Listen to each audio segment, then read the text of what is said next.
Le bruit des camions aux abords de São Paulo n'a jamais été seulement un bruit urbain. C'est le son d'un problème plus vaste, une lourde cargaison traversant la plus grande métropole brésilienne, partageant l'espace avec des voitures, des bus, des motos, des ambulances et des millions de personnes en déplacement. Aujourd'hui, entre la capitale de l'État de São Paulo, Guarulhos et Arujá, avance un projet marqué par des retards, des tunnels inachevés, des viaducs exposés et des promesses interrompues. C'est la section nord du Rodoanel Mário Covas, la partie qui manquait pour compléter l'un des projets routiers les plus importants du Brésil. Il s'agit d'environ 44 km d'infrastructures, de voies, de tunnels, de ponts, de viaducs et de connexions avec certaines des routes les plus fréquentées du pays. Mais cette histoire n'est pas simple. La construction a commencé, s'est arrêtée, a vieilli en cours de route et tente maintenant de remplir sa fonction initiale. Retirer une partie du trafic lourd du centre-ville. Restez avec nous dans les prochaines minutes et comprenez comment cette étape peut compléter le périphérique de São Paulo et pourquoi cette conclusion a pris autant de temps.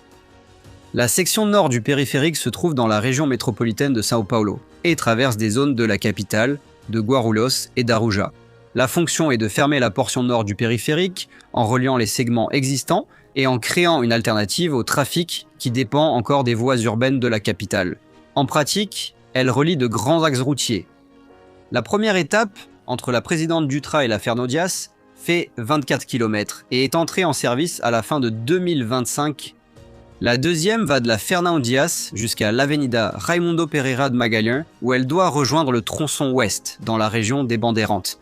Lorsqu'il sera terminé, il aura près de 44 km. Selon l'agence de transport de l'État de São Paulo, l'Artesp, il fera 43,8 km de long, avec 107 ouvrages d'art spéciaux. Au total, il y aura 44 ponts, 63 viaducs, 7 tunnels doubles et une branche de 3,6 km jusqu'à l'aéroport de Guarulhos.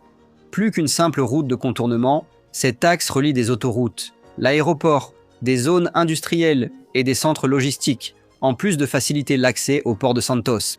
Mais si la fonction était claire, pourquoi cela a-t-il pris autant de temps?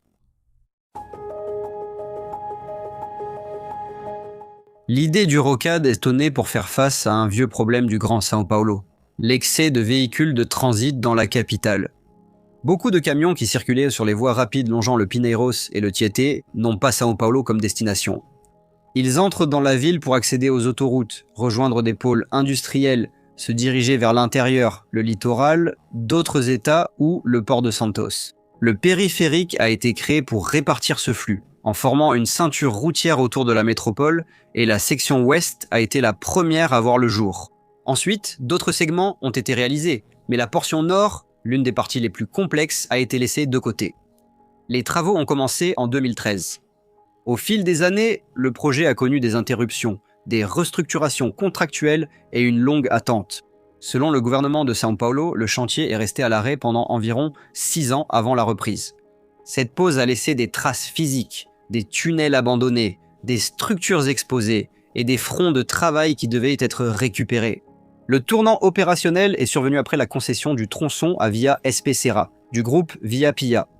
Le contrat a été structuré en 2023 et les travaux ont repris en avril 2024. À partir de là, la société concessionnaire a commencé à participer à la construction et sera responsable de la gestion et de l'entretien de l'autoroute pendant 31 ans. Ce changement aide à expliquer la reprise du rythme. En décembre 2025, la première livraison a eu lieu. La connexion entre la Dutra et la Fernão Dias a été ouverte à la circulation. Néanmoins, le projet ne sera complet que lorsque la deuxième étape, jusqu'à l'avenue Raimundo Pereira de Magalhães, sera terminée. L'histoire montre clairement que le défi n'était pas de construire une route, mais de reprendre une intervention interrompue et de la transformer en une infrastructure fonctionnelle.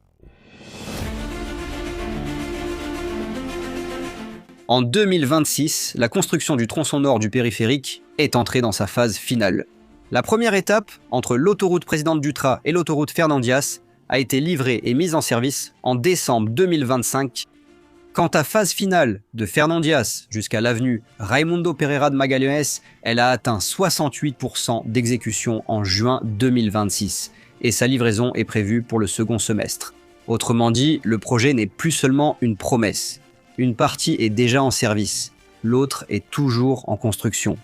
La mise en œuvre a été divisée en 2 grands segments. Le tronçon 1 déjà livré regroupe les lots les plus proches de Dutra et de Fernandías. Il s'agit de 24 km de chaussée, 3 voies par sens, 4 tunnels totalisant environ 2 km, ainsi que des ponts et des viaducs.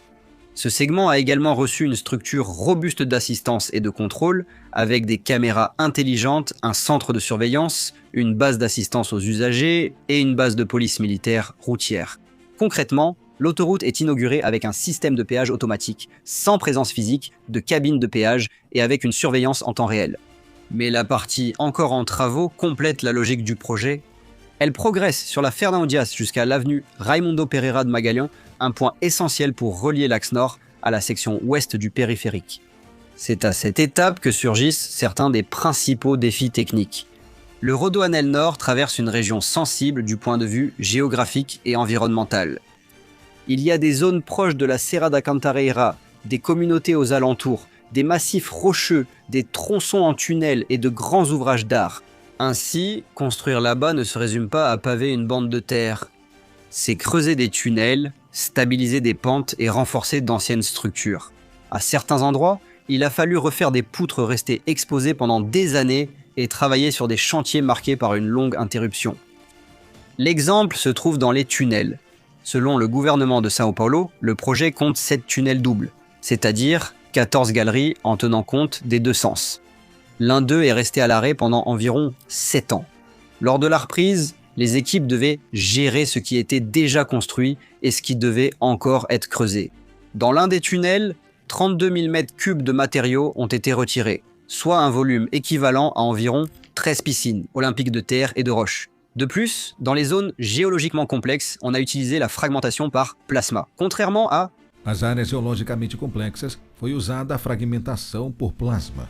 Diferentemente de... Cette technique casse les roches de façon contrôlée, avec moins de vibrations et plus de sécurité pour les riverains, illustrant que le projet n'agit pas seulement par force brute. Elle exige un contrôle précis, surtout dans les zones habitées et sensibles sur le plan environnemental.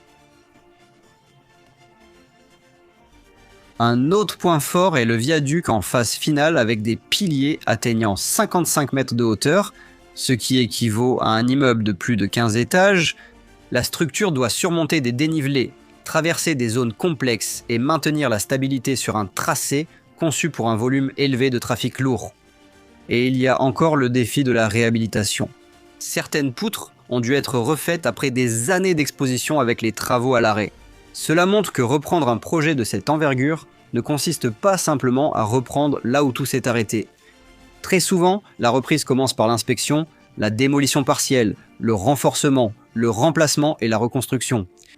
Au quotidien, le SIGA Facile transforme aussi l'expérience de l'autoroute. Le système remplace les péages par des portiques électroniques, identifiant les véhicules via la plaque d'immatriculation ou un badge électronique. La proposition vise à réduire les files d'attente, éviter les arrêts brusques et facturer selon le trajet. Ajouté à la surveillance par caméra, à la couverture mobile et au centre de contrôle, le Rodoanel Nord se rapproche davantage d'une autoroute technologique que de l'image traditionnelle d'une route de contournement. Pourtant, la technologie n'élimine pas les risques. Elle ne fait que changer la façon de gérer une infrastructure critique. Au fond, le tronçon nord concentre 3 défis. Construire une nouvelle autoroute, réhabiliter des structures pour l'air et mettre en place un système opérationnel moderne. C'est pourquoi la livraison est si importante. Non seulement pour les kilomètres d'asphalte, mais aussi pour la capacité de transformer un chantier interrompu en un axe logistique fonctionnel.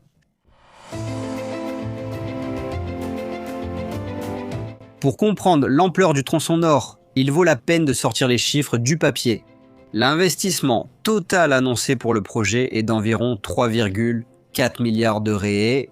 De ce montant, environ 1,35 milliard correspond à l'apport de l'État, avec un financement de la BNDES, et environ 2 milliards de réais proviennent de la société concessionnaire.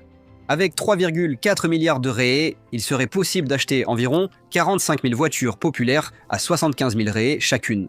On pourrait également construire, de manière simplifiée, environ 3,4 km de métro souterrain, en prenant comme référence hypothétique le coût de 1 milliard de réais par kilomètre, la comparaison ne remplace pas le budget technique, mais elle aide à évaluer l'investissement. En termes de longueur, les près de 44 km du tronçon nord dépassent certains anneaux urbains célèbres. La M30 à Madrid fait environ 32,5 km, c'est-à-dire que cette partie du périphérique, à elle seule, est plus longue que l'anneau intérieur de la capitale espagnole. Quant au système complet, une fois terminé, il sera à l'échelle des grandes voies périphériques internationales. Il n'atteint pas les quelques 188 km de la M25 de Londres, mais il suit la même logique. Retirer le trafic de transit du centre urbain et redistribuer les flux entre les autoroutes. Il existe aussi une donnée opérationnelle clé.